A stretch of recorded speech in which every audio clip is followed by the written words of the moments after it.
Hello everyone. Hello everyone, जो भी live है प्लीज़ एक बार कंफर्म कर दीजिए मेरी वॉइस क्लियर आ रही है नहीं आ रही। हेलो एवरीवन, जो भी लाइव है प्लीज़ एक बार कंफर्म कर दीजिए मेरी वॉइस क्लियर आ रही है नहीं आ रही।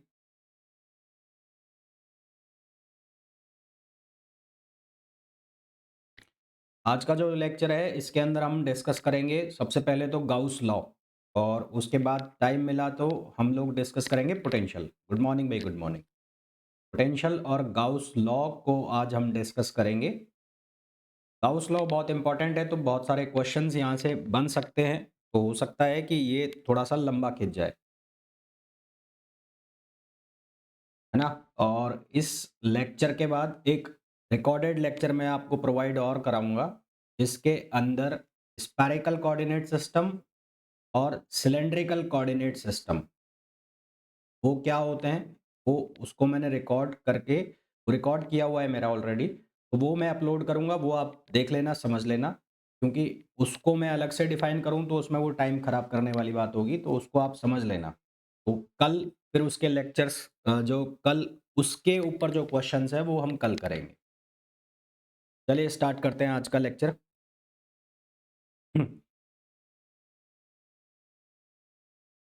देखो भाई, तो सबसे पहले अगर हम बात करें इलेक्ट्रिक फ्लक्स की, तो फ्लक्स क्या है कि एक क्लोज सरफेस से जो इलेक्ट्रिक फील्ड लाइंस पास हो रही हैं, क्लोज सरफेस से इलेक्ट्रिक फील्ड लाइंस जो पास हो रही है उसको हम कहते हैं इलेक्ट्रिक फ्लक्स। ठीक है। Line passing through a close surface is known as electric flux.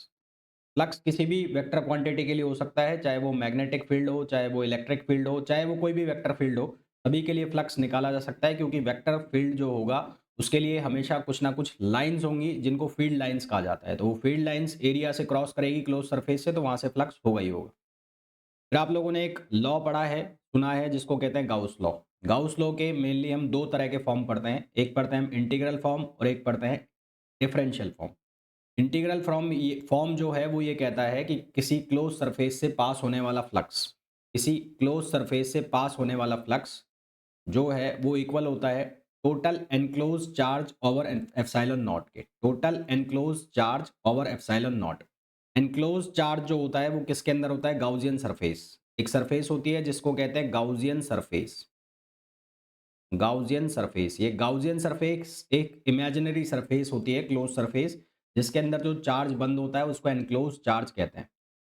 आप लोगों ने एक थ्योरम पढ़ी हुई है जिसको कहते हैं गाउस डाइवर्जेंस थ्योरम।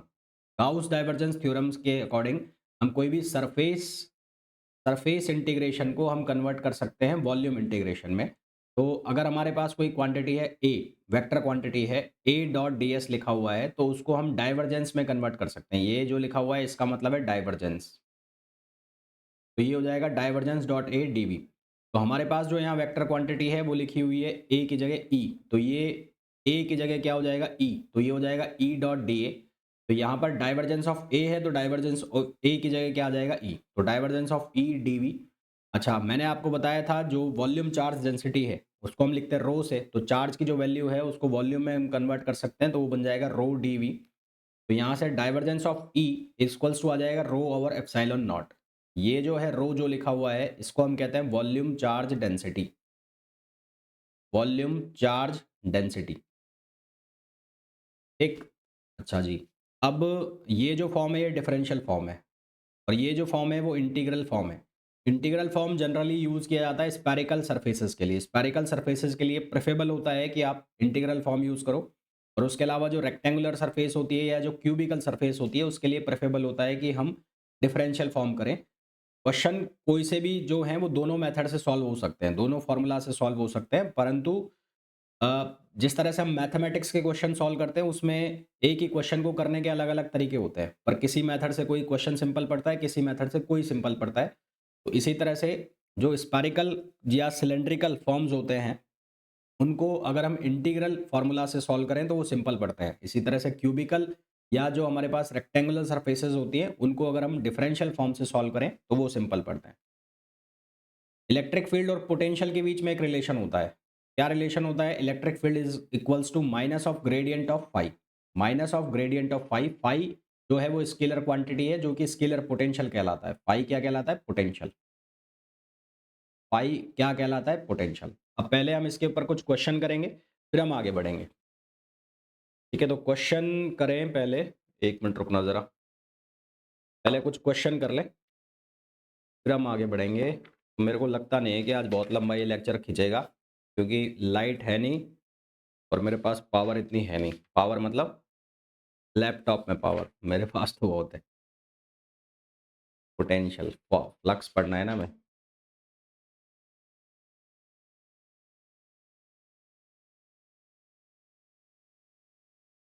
हाँ जी, चलिए भाई पहले कुछ क्वेश्चन कर लें, फिर उसके बाद हम आगे चीज़ें डिस्कस करेंगे। तो question number first. Question number first में हमें बोला है कि एक पॉइंट चार्ज है, एक पॉइंट चार्ज है, उस पॉइंट चार्ज को प्लेस कर दिया एक स्क्वायर के कॉर्नर पर। एक स्क्वायर है जिसकी साइड है ए ए ए ए, और एक चार्ज जो है वो यहाँ पर प्लेस्ड है, चार्ज क्यू। क्यू चार्ज यहाँ पर बैठा हुआ है।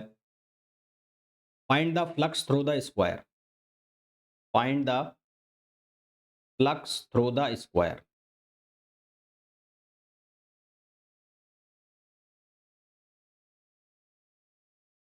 Find the flux through the square. Square के कॉर्नर से हमें फ्लक्स निकालना है। ऑप्शंस हमें दिए हैं। ऑप्शन ए है Q upon epsilon not.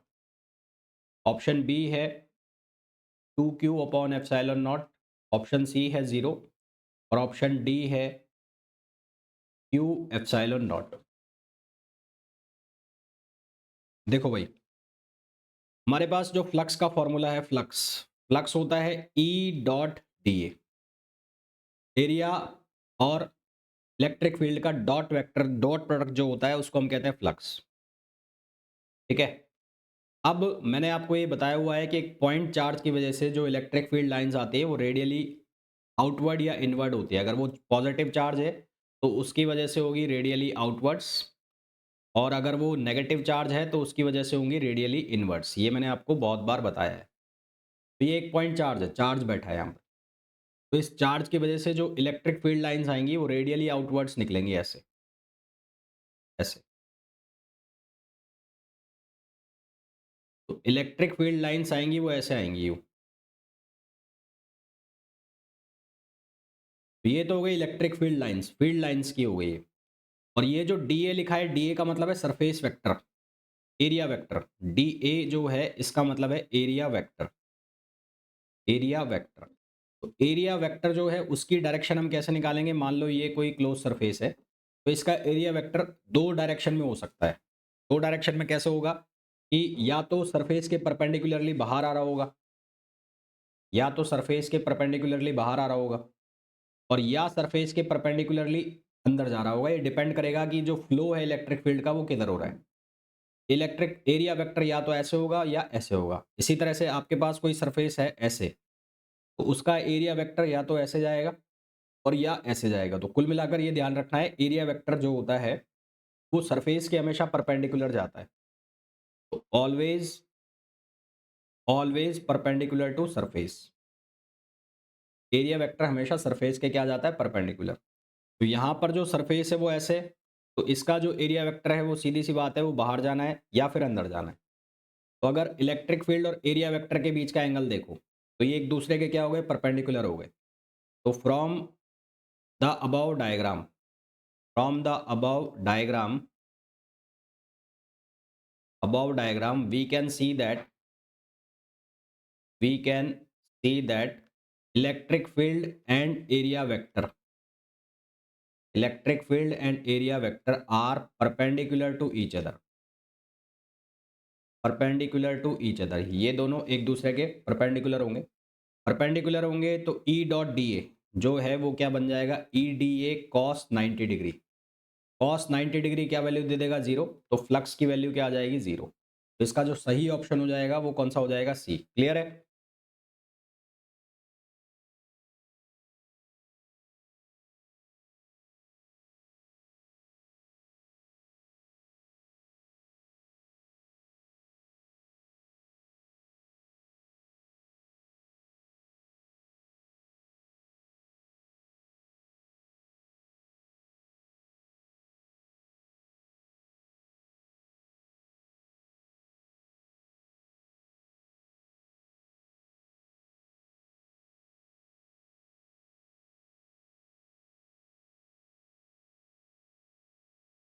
Clear? Next question पे आओ। Question number second. Question number second में हमें बोला है कि एक यूनिफॉर्म इलेक्ट्रिक फील्ड है ऐसे। एक यूनिफॉर्म इलेक्ट्रिक फील्ड है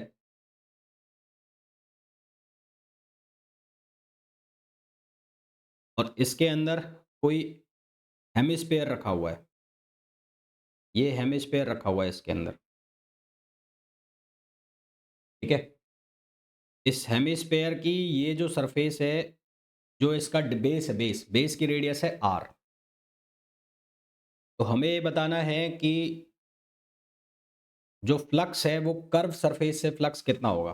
find out the electric flux. Find out the electric flux through the curved surface. Through the curved surface. Curved surface से जो फ्लक्स है वो कितना होगा, ये हमें बताना है। ऑप्शंस हमें दिए हैं। ऑप्शन ए है pi are square E. Option B है minus pi are square E. Option C है 0 और ऑप्शन डी है pi are square E upon 2। देखो, ये जो लाइंस दी हैं ये इलेक्ट्रिक फील्ड लाइंस हैं। ये यूनिफॉर्म इलेक्ट्रिक फील्ड है। मैंने आपको पहले भी बताया था, यूनिफॉर्म इलेक्ट्रिक फील्ड का मतलब होता है कि ऐसा फील्ड जो पोजीशन इंडिपेंडेंट हो। तो यूनिफॉर्म इलेक्ट्रिक फील्ड जो होता है, यूनिफॉर्म इलेक्ट्रिक फील्ड का मतलब होता है field which is position independent. Field which is position independent.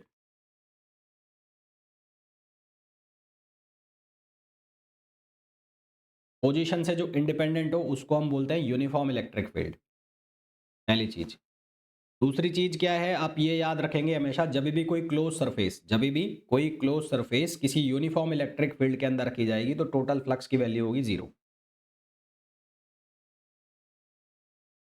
whenever whenever a closed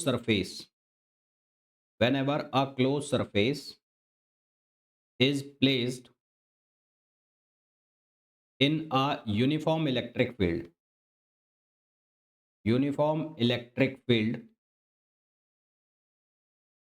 then total flux is 0। Total flux is 0। जो टोटल फ्लक्स है उसकी वैल्यू क्या होगी, 0।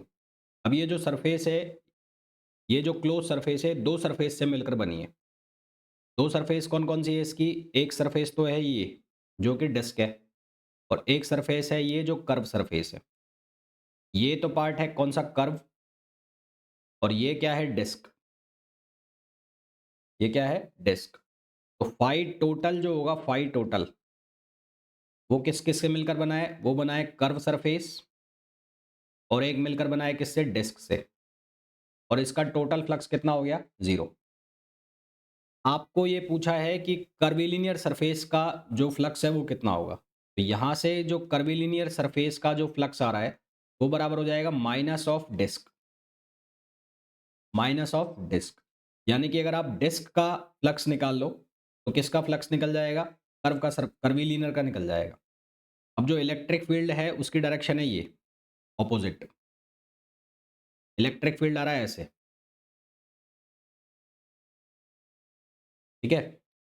इलेक्ट्रिक फील्ड आ रहा है ऐसे, यहाँ बना देता हूँ मैं। और इसका जो एरिया वेक्टर है वो जाएगा ऐसे, ये एरिया वेक्टर हो गया इसका। एरिया वेक्टर ये हो गया और इलेक्ट्रिक फील्ड ऑपोजिट डायरेक्शन में ऐसे। तो यहाँ पर फाई डिस्क जो होगा वो क्या हो जाएगा, E A cos 180 degree. 180 degree का मतलब है माइनस, तो यहाँ से आएगा minus of E A. Phi disc जो हो जाएगा वो कितना हो जाएगा, माइनस ई ए। अब डिस्क का जो एरिया निकलेगा वो कितना निकलेगा, पाई आर स्क्वायर। तो इसका आंसर कितना हो जाएगा, minus E pi are square. अब ये जो है ये है डिस्क का, हमें निकालना है कर्वीलिनियर सरफेस का। तो माइनस माइनस क्या हो जाएगा, प्लस। तो आंसर कितना आ जाएगा, minus E pi are square तो हमारे पास जो आंसर आ जाएगा वो कितना आ जाएगा, E into pi are square. E into pi are square, यानी कि ए ऑप्शन इसका करेक्ट आंसर हो जाएगा। क्लियर है?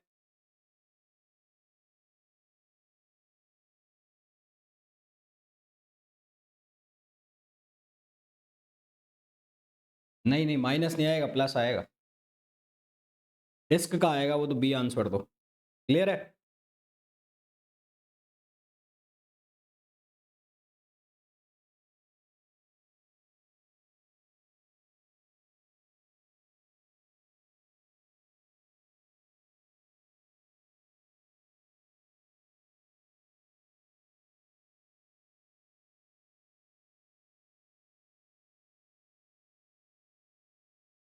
नेक्स्ट क्वेश्चन पे आइए।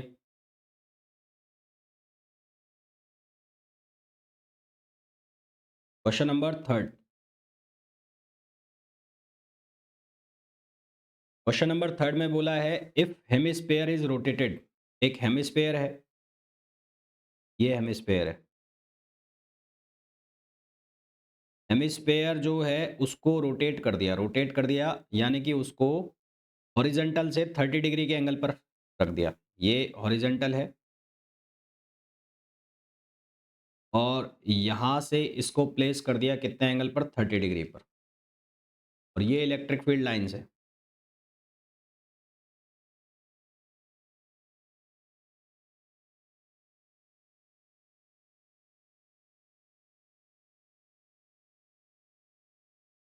ठीक।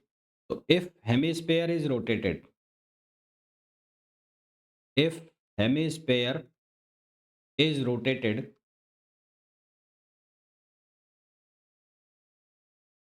Hemisphere is rotated bye 30 degree angle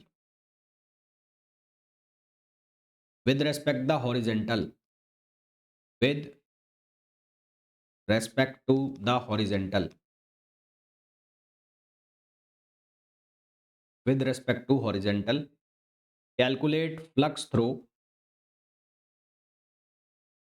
calculate flux through hemispherical curved surface, hemispherical curved surface,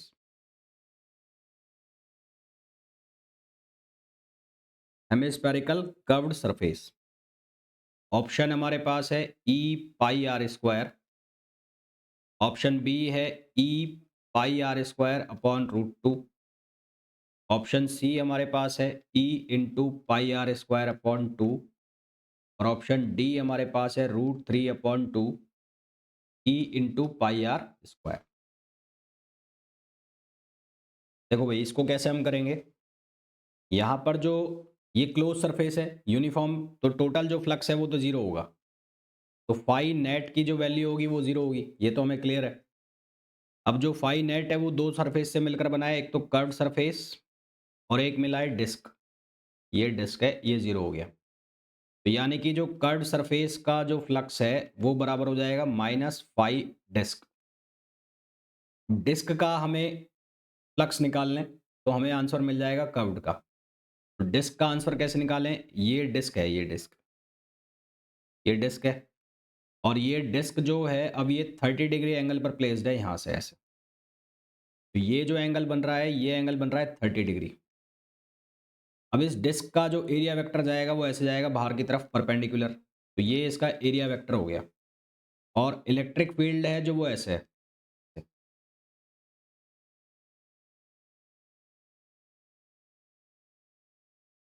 तो ये जो एंगल बना, ये वाला एंगल, ये एंगल, पूरा एंगल ये हो गया 90 डिग्री। ये पूरा एंगल कितना हो गया, 90 डिग्री का हो गया। ठीक है। ये पूरा एंगल 90 डिग्री का हो गया और ये एंगल है 30, तो इसका मतलब ये एंगल जो है, ये वाला एंगल, ये कितना हो गया, 60 डिग्री का। ये एंगल कितना हो गया, 60 डिग्री का। हमें जो एंगल चाहिए होता है वो किस किस के बीच में चाहिए होता है, हमें एंगल चाहिए इलेक्ट्रिक फील्ड और एरिया वेक्टर के बीच में। तो इलेक्ट्रिक फील्ड और एरिया वेक्टर के बीच का एंगल कितना आ जाएगा, देखो ये इलेक्ट्रिक फील्ड है और ये एंगल जो आ रहा है, ये वाला एंगल, ये है एरिया वेक्टर का। और ये लाइन पास हो रही है ऐसे, यहाँ से, ठीक? तो ये जो एंगल है, ये कैसे निकालेंगे हम? ये एंगल निकालने के लिए हम अगर इस लाइन को पीछे बढ़ा दें ऐसे, इस लाइन को पीछे की तरफ बढ़ाते हैं, तो ये एंगल है 90 डिग्री और यहाँ से हॉरिजॉन्टल के बाद ये एंगल बन गया था कितना? 60 डिग्री, ठीक है? ये एंगल 60 डिग्री बन गया था, तो ये पूरा का पूरा एंगल जो होगा, ये एंगल कितना बचेगा? 30 डिग्री और ये 90 है, तो ये कितना बचेगा? 60 डिग्री। अगर ये एंगल 60 डिग्री है, तो इसके सामने वाला एंगल भी कितना होगा? 60 डिग्री। इसका मतलब ये जो पूरा एंगल है, ये वाला पूरा एंगल ये, यहाँ से यहाँ तक, ये कितना हो जाएगा? 150 क्योंकि ये 90 है और 90 प्लस 60 150। तो इलेक्ट्रिक फील्ड और एरिया वेक्टर के बीच का जो एंगल आ गया, वो कितना आ गया? 150 डिग्री। ये कितना हो गया? 150 डिग्री।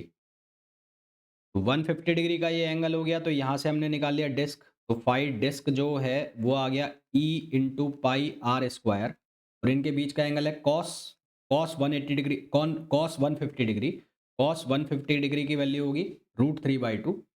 तो यहाँ से माइनस माइनस हो जाएगा प्लस, तो ये आंसर आ जाएगा √3/2 pi are square E. Correct answer जो आ जाएगा इसका, वो आ जाएगा डी ऑप्शन। तो डी ऑप्शन इसका करेक्ट आंसर आ जाएगा। क्लियर है?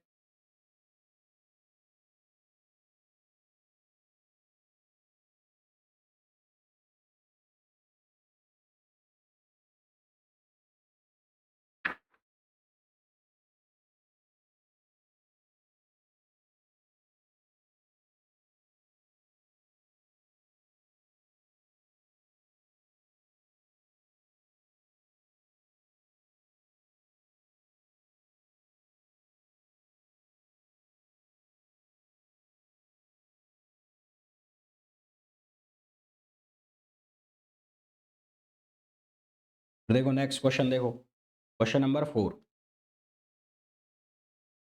क्वेश्चन नंबर 4, क्वेश्चन नंबर 4 में हमें बोला है if 200 electric field lines, if 200 electric field lines coming out from a sphere, coming out from a sphere of radius of 2 meter, then find out the charge, then find out the charge enclosed in sphere, charge enclosed in sphere, find out the charge enclosed in sphere। Options हमें दिए हैं, option A है 17.70 nano coulomb, option B है 20 nano coulomb, option C हमें दिया है 15 nano coulomb और option D हमें दिया है 10 नैनो कूलम। कैसे करेंगे सॉल्यूशन? फ्लक्स दिया है हमें, field lines 200 electric field lines, 2000 है सॉरी, ये 2000, 2000 इलेक्ट्रिक फील्ड लाइंस मतलब फ्लक्स की वैल्यू दे रखी है। तो फ्लक्स कितना है? 2000। फ्लक्स किसके इक्वल होता है? Q enclosed upon epsilon not. तो क्यू एनक्लोज्ड जो है उसकी वैल्यू कितनी हो जाएगी? 2000 into epsilon not. Epsilon not की वैल्यू कितनी होती है? 8.85 इंटू 10 पावर, 8.85 इंटू 10 पावर -12। इसको जब हम सिंप्लीफाई करेंगे तो हमारे पास आंसर आएगा 17.70 नैनो कूलम, जो कि ऑप्शन हो जाएगा ए। इसको जब सॉल्व करोगे तो आपके पास आंसर आ जाएगा 17.70 नैनो कूलम।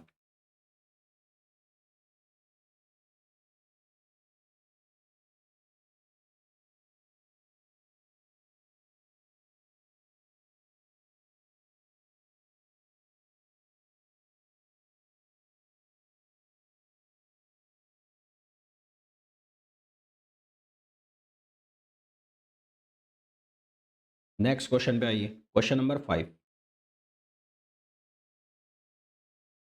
क्वेश्चन नंबर 5 में हमें बोला है consider a charge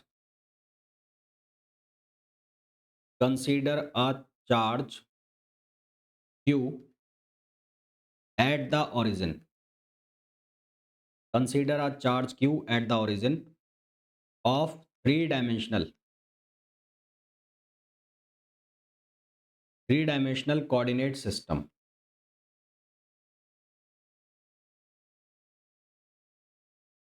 The flux of the electric field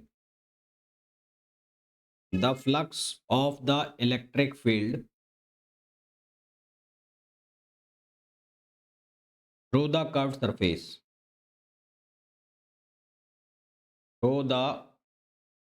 surface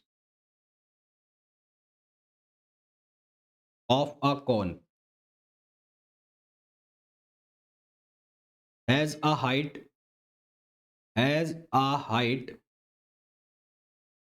h and a circular base and a circular base of radius r as shown in figure.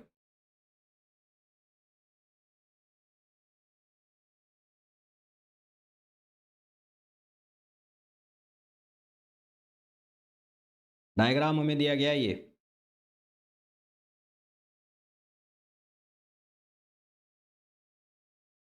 ये diagram दिया है, ठीक है। यहां पर चार्ज प्लेस्ड है q और ये इसकी हाइट दे रखी है h। इसकी जो रेडियस है वो है r। ऑप्शंस हैं, ऑप्शन ए है q upon epsilon naught, option B है q over 2 epsilon naught, option C है h q over r epsilon naught और ऑप्शन डी है q r upon 2h epsilon not.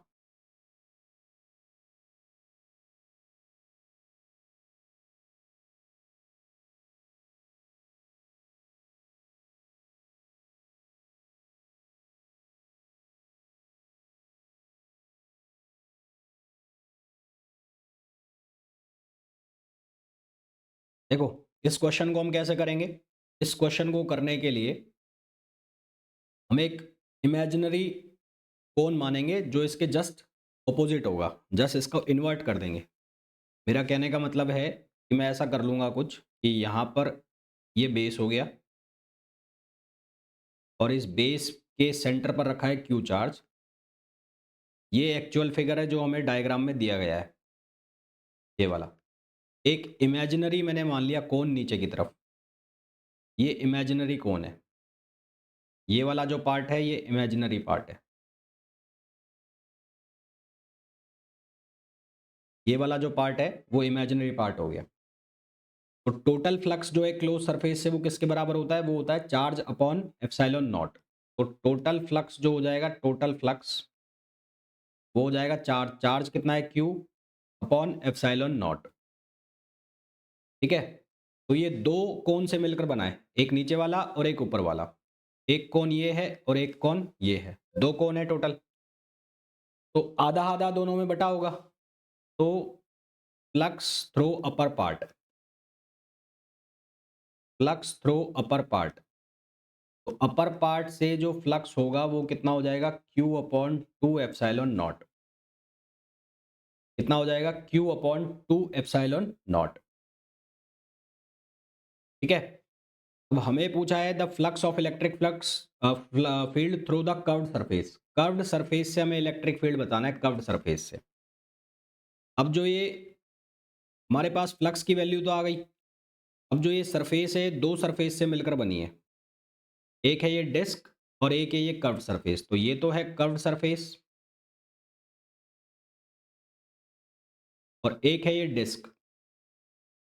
इस अपर पार्ट का जो total flux है जो कि है Q अपॉन 2 एप्सिलॉन नॉट, वो दो सरफेस से मिलकर बना है। एक तो है phi curved surface, phi curved surface और एक है फाई डिस्क। अब डिस्क का जो डिस्क के लिए अगर आप देखो तो चार्ज यहाँ रखा है डिस्क पे और डिस्क का जो एरिया वेक्टर है वो जाएगा नीचे की तरफ परपेंडिकुलर ऐसे। और जो चार्ज है, चार्ज की वजह से इलेक्ट्रिक फील्ड लाइंस जो निकलेंगी वो निकलेंगी रेडियली आउटवर्ड्स ऐसे, ऐसे। तो ये इलेक्ट्रिक फील्ड लाइंस हो गई और ये एरिया वेक्टर हो गया। तो डिस्क की वजह से जो जो फ्लक्स होगा ई डॉट डी ए वो कितना हो जाएगा 0, क्योंकि इलेक्ट्रिक फील्ड लाइन और एरिया वेक्टर एक दूसरे के परपेंडिकुलर हो गए। तो Q अपॉन 2 एप्सिलॉन नॉट बराबर हो जाएगा फाई कर्व्ड और प्लस ये हो जाएगा 0। तो फाई कर्व्ड जो है वो कितना हो जाएगा Q ओवर 2 एप्सिलॉन नॉट। तो जो आंसर आ जाएगा वो कितना आ जाएगा Q over 2 epsilon naught, B answer. Clear है?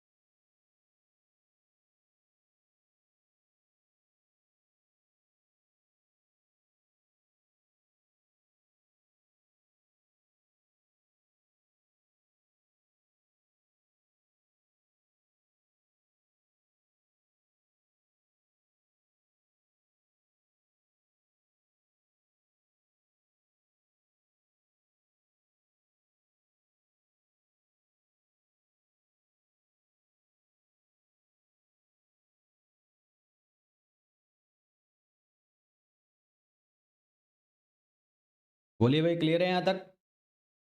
हाँ ना, बोलो।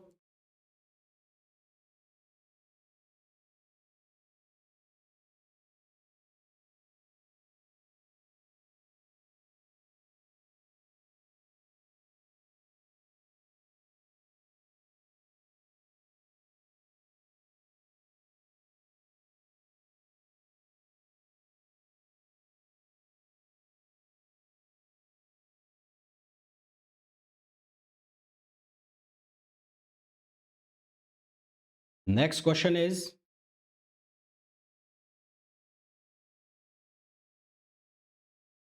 नेक्स्ट क्वेश्चन में आपको बोला गया है कि एक क्यूब है, क्यूब, एक क्यूब है।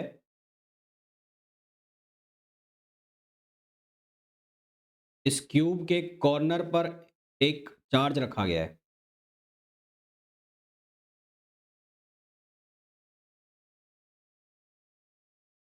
तो इस क्यूब के कॉर्नर पर चार्ज रख दिया, चार्ज यहाँ पर ये चार्ज रखा हुआ है और इस चार्ज की वैल्यू है क्यू। और इस सरफेस से आपको फ्लक्स की वैल्यू बतानी है। ये जो सरफेस जिसकी हैचिंग कर रखी है इससे आपको फ्लक्स की वैल्यू बतानी है। इस सरफेस को नाम दे देता हूं मैं 1। तो find out flux, flux through surface 1, 1 of cube, surface 1 of cube. Option A है Q over 8 epsilon naught, option B है Q over 16 epsilon naught, option C है क्यू ओवर 24 एप्सिलॉन नॉट और ऑप्शन डी है Q over 6 epsilon naught.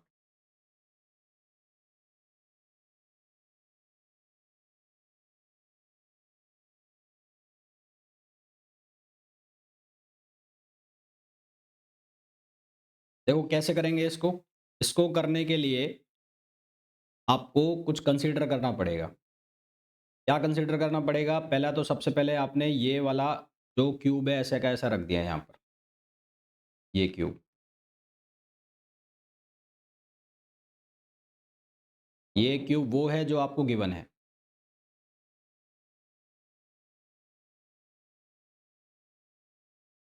और ये जो charge है वो यहाँ पर रखा हुआ है, यहाँ पर, यहाँ पर।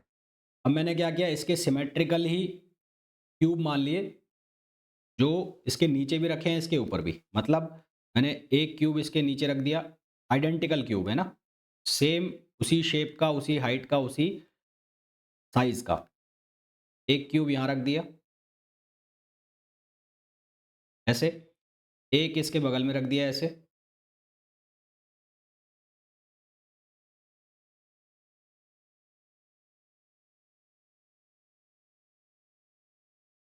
एक क्यूब यहाँ रख दिया,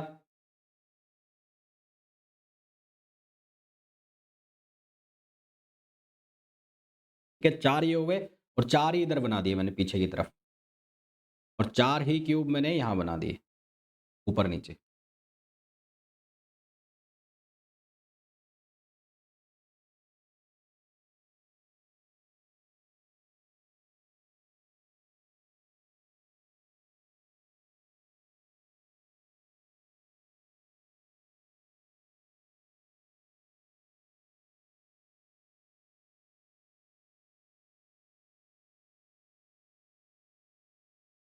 ये हो गया। तो अब ये जो पूरा सिस्टम है, ये 8 क्यूब से मिलकर बना है ना? तो टोटल कितने क्यूब हो गए? 8। तो टोटल क्यूब्स कितने हो गए? Equals to 8।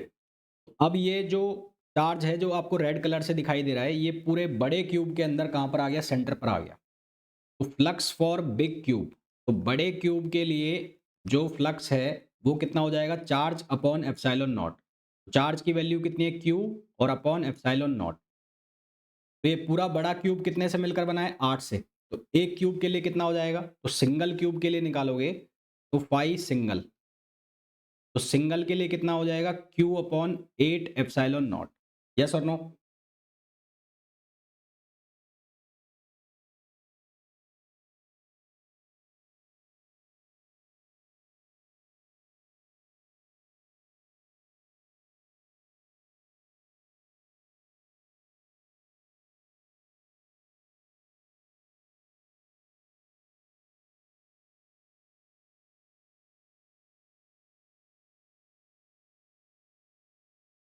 है ना? अब हमें निकालना है सरफेस से, फेस से निकालना है, इसके फेस से। तो एक क्यूब में कुल कितने फेस है? 6। एक फेस से कितना निकलेगा?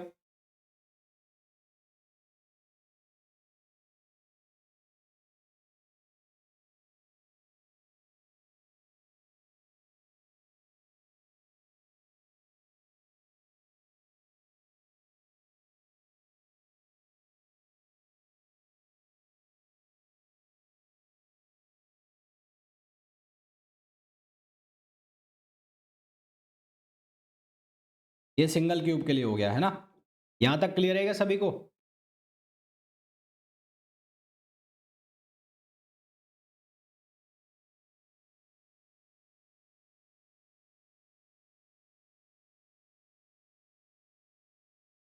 अच्छा आप देखो, ये जो बड़ा क्यूब है, बड़ा क्यूब, बड़े क्यूब के लिए अगर मैं बात करूँ, बड़े क्यूब के लिए अगर मैं बात करता हूँ, तो ये बड़ा क्यूब जो कितने फेस से मिलकर बना है? 6। ये टोटल फेस कितने बन रहे हैं? 6। ये पूरा फेस। तो टोटल फेस है 6। तो बड़े क्यूब के लिए, बिग क्यूब के लिए उसके एक फेस से जो फ्लक्स की वैल्यू होगी वो कितनी होगी? Q upon 6 epsilon not. Q upon 6 epsilon naught. और एक ये जो बड़ा फेस है, बड़ा फेस, ये कितने क्यूब से मिलकर बना है? 4 से। इसके अंदर कुल कितने फेस आ रहे हैं? 4। 1, 2, 3 और 4, है ना? तो 5 फेस। फेस कितना हो जाएगा? Q अपॉन 6 एप्सिलॉन नॉट और इंटू 1/4। क्या आंसर आ जाएगा? Q upon 24 epsilon naught. Yes और नो?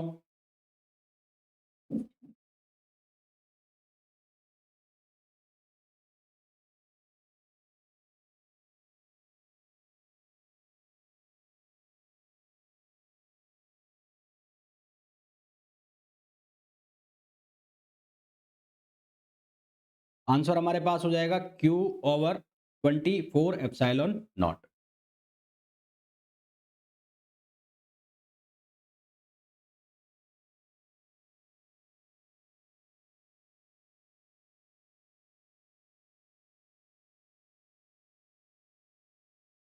ठीक, नेक्स्ट क्वेश्चन। नेक्स्ट क्वेश्चन जो है, इसमें मैंने क्या करा, ये जो चार्ज है इसको फेस पर रख दिया, क्यूब के फेस पर।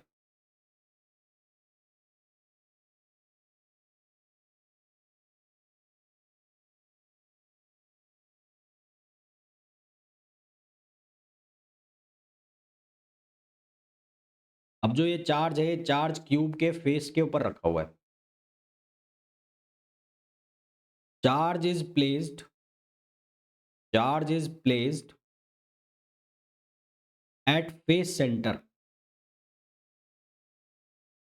Eight face centre position, total flux through the cube, total flux through the cube.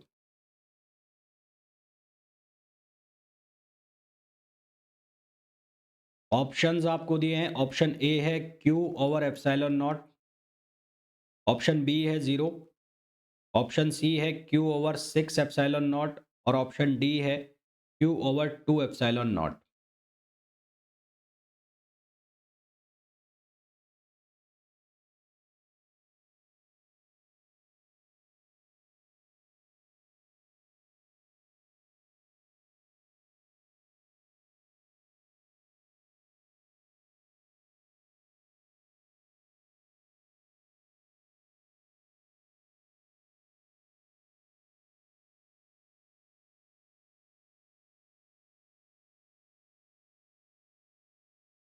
अब भाई क्या ऑप्शन आएगा, क्या आंसर आएगा?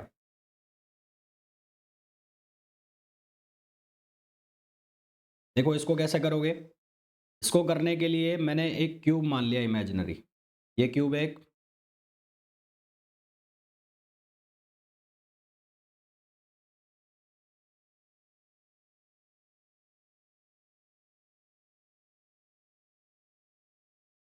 एक क्यूब ये है और एक क्यूब जो आपको दिया हुआ है वो है। इसके बगल में ही, जस्ट बगल में मैंने यहाँ रख लिया उसको।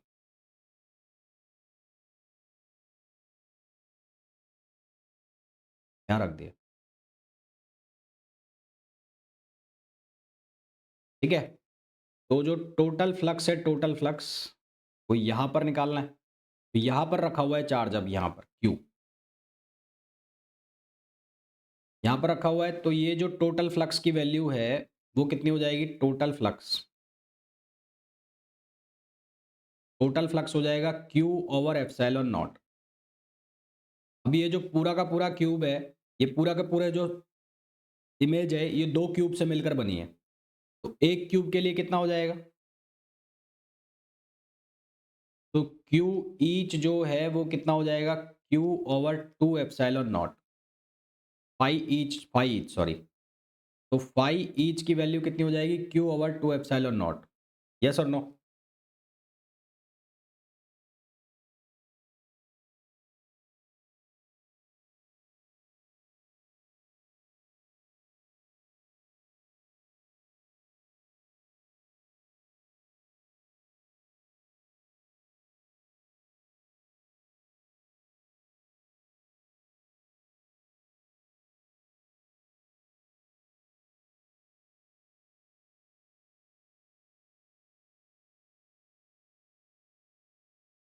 अब अगर हमें ये पूछ ले कि फेस से बताओ, इस पोजीशन में ये पूछ ले कि फेस से जाने वाले फ्लक्स की वैल्यू बताओ, तो अगर फेस से निकालना है तो कैसे निकालोगे? भाई ये वाला फेस तो खत्म ही हो गया, ये वाला फेस तो नॉट काउंट, ये काउंट ही नहीं होगा, है ना? तो अब एक क्यूब के कितने फेस बचे? 5। ये वाला तो काउंट ही नहीं होगा। तो अब फेस कितने बचे? 5। तो फाई अगर फेस से निकालना है तो फेस से कितना हो जाएगा? Q over, Q over 2 into 5 epsilon not. तो आंसर कितना हो जाएगा? Q over 10 epsilon not.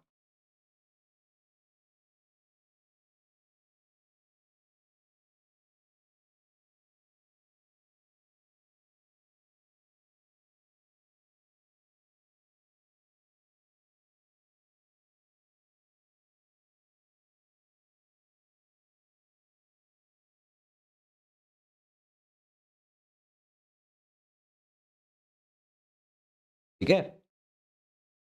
तो ये तो थे फ्लक्स के क्वेश्चन। अब मैं जो नेक्स्ट क्वेश्चन आपको कराऊंगा उसके लिए आपको कोऑर्डिनेट सिस्टम समझना जरूरी होगा, तो उसका मैं लेक्चर आप लोगों के साथ शेयर करूंगा कोऑर्डिनेट सिस्टम के। वो आज आप लोग देख लेना, कोऑर्डिनेट सिस्टम के लेक्चर्स, स्फेरिकल के भी और सिलेंड्रिकल के भी। तो वो लेक्चर्स तुम देख लोगे, उसके बाद मैं कल इसके क्वेश्चन करा दूंगा। तो कल का जो लेक्चर होगा उसमें हम जो फ्लक्स है उसको कंप्लीट करेंगे, उसके अलावा जो पोटेंशियल है उसको कंप्लीट करेंगे। तो कल मिलते हैं, till then thank you, bye bye.